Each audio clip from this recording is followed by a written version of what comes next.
గంధపు హరిజనవాడ నాయకులకందరికీ, వడమాలపేట వైఎస్ఆర్సీపీ నాయకులకి, సర్పంచ్ గారికి, ఎంపీటీసీ గారికి, వైఎస్ఎంపీపీ గారికి, పత్రికా విలేకరులకు, మీడియాకు అందరికీ నమస్కారాలు. నేను రెడ్డప్ప చిత్తూరు ఎంపీగా రెండవసారి కంటెస్ట్ చేస్తున్నాను. ఇదివరకు కూడా రెండోసారి మీరు నన్ను ఫస్ట్ టైం కూడా అత్యధిక మెజారిటీ గెలిపించారు. వడమాలపేటలో నాకు ఎక్కువ మెజారిటీ కూడా ఇచ్చారు.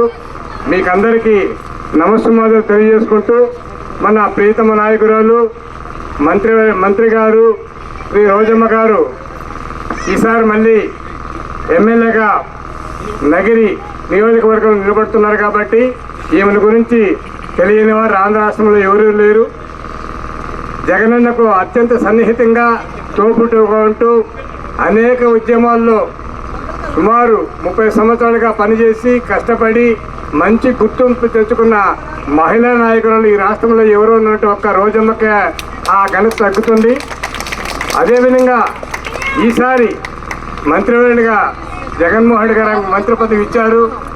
మంత్రి పదవి కూడా ఈ ప్రాంతానికి తగిన న్యాయం చేస్తూ ఈ ప్రాంతాన్ని అభివృద్ధి చేయడానికి, మనలాంటి నాయకులందరినీ కూడా అభివృద్ధి చేయడానికి ఎన్నో విధాలుగా మన రోజమ్మ గారు మనకు ఉపయోగపడుతున్నారు.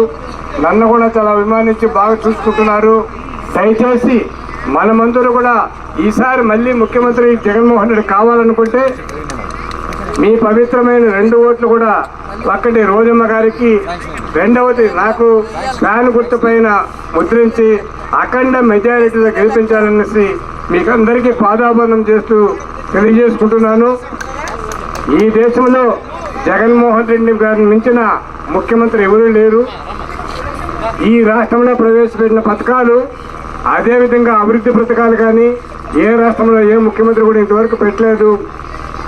మనకు ఈ సంక్షేమ పథకాలు కానీ అభివృద్ధి పనులు కానీ జరగాలనుకుంటే ఖచ్చితంగా మనం ఫ్యాన్ గుర్తుకు ఓటు వేయాలి. ఎలాంటి పరిస్థితుల్లో మీరు తెలుగుదేశం వారి మాటలు విని నమ్మి సైకిల్ గుర్తుకు ఓటేస్తే మనకు ఈ సచివాలయాలు ఉండవు, వాలంటీర్లు ఉండవు, సంక్షేమ పథకాలు ఉండవు, పెన్షన్లు ఉండవు.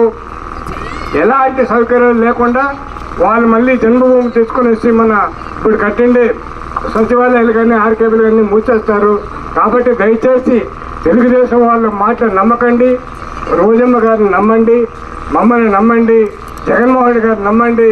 మీరు దయచేసి అందరూ ఫ్యాన్ గుర్తుపైన ఓట్లేసి గెలిపిస్తారని మరీ ప్రార్థిస్తూ మీరు జై జగన్.